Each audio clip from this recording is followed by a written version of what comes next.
Hello and welcome to EC Electronics. So in this video we are going to study about the warping effect. So when we are actually converting an analog frequency to digital frequency, some non-linearities or some distortions are happening to the frequencies at higher frequency values. Okay, so this effect is called warping effect. We'll be discussing in detail about the warping effect in this video. Okay, so let's see what is warping effect in DSP. So in today's video, we are going to discuss about a very common question in all DSP exams, which is the warping effect.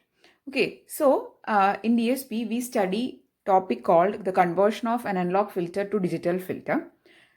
Okay, we apply various methods like impulse invariance method and bilinear transformation to convert a analog transfer function that is in HA of S to H of Z. That is to convert an analog transfer function to digital transfer function, we apply various methods. So this warping effect is an effect or a distortion which is happening when this transformation or this conversion is happening. So consider that the frequencies ohm and omega are the analog and the derived digital frequencies. Okay, so this ohm is the analog frequency and omega is the digital frequency, which is a derived digital frequency. Now, what is the relation between these two? The relation is given by ohm equal to 2 by T tan omega by 2.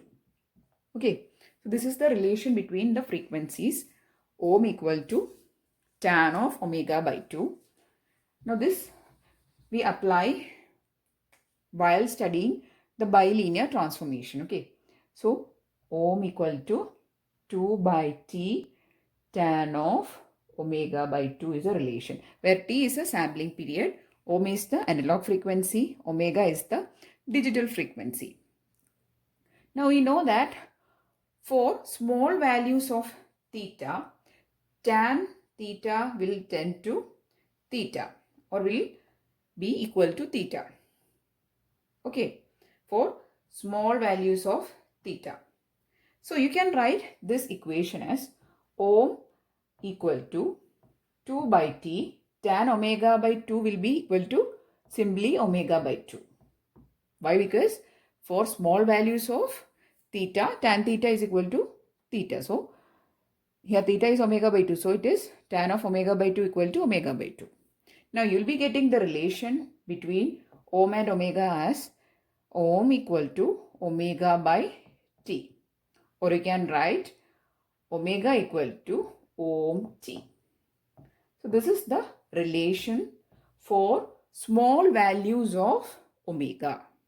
Okay, that is for small frequencies or for low frequencies, the relation between omega and ohm are linear. But what happens when the frequency is increased or at higher frequencies, what happens is that the relation between this omega and ohm will be non-linear. Why? Because for higher values of theta, tan theta is not equal to theta. It will be some other value. Okay. So there is a non-linear relationship coming between the digital frequency and the analog frequency. Okay. So there is actually some distortion introduced into the frequency scale. And if you draw the cara between or the graph between these two frequencies, you'll be getting the relation like this.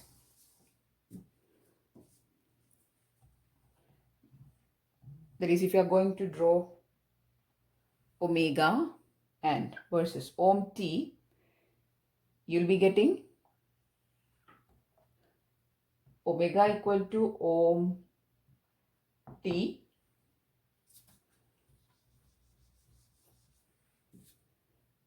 omega equal to ohm T, which is a linear graph, and for higher values what will happen? This will tend to distort. Okay, so this linear relationship till here, but for higher values it will show a distortion. So this is happening and this effect is called warping effect.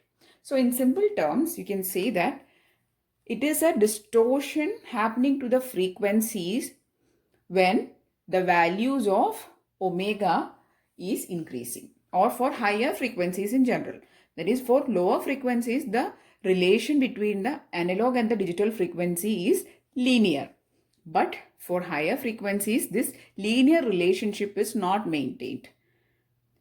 Okay, so this effect or this distortion happening is called warping effect. Okay, so a lot of people are having an actually confusing idea about this thing. This is actually a relation between the analog and the digital frequency, and the distortion happening in between or with this relation is, so the warping effect is actually a non-linearity or some distortion happening to the frequency relationship, that is between the analog frequency and the digital frequency at higher frequencies. Okay, so the relation is ohm equal to 2 by t tan omega by 2, and this relationship will be a linear thing or a linear relationship for small values of omega, and for higher values it will show a non-linearity or some distortion.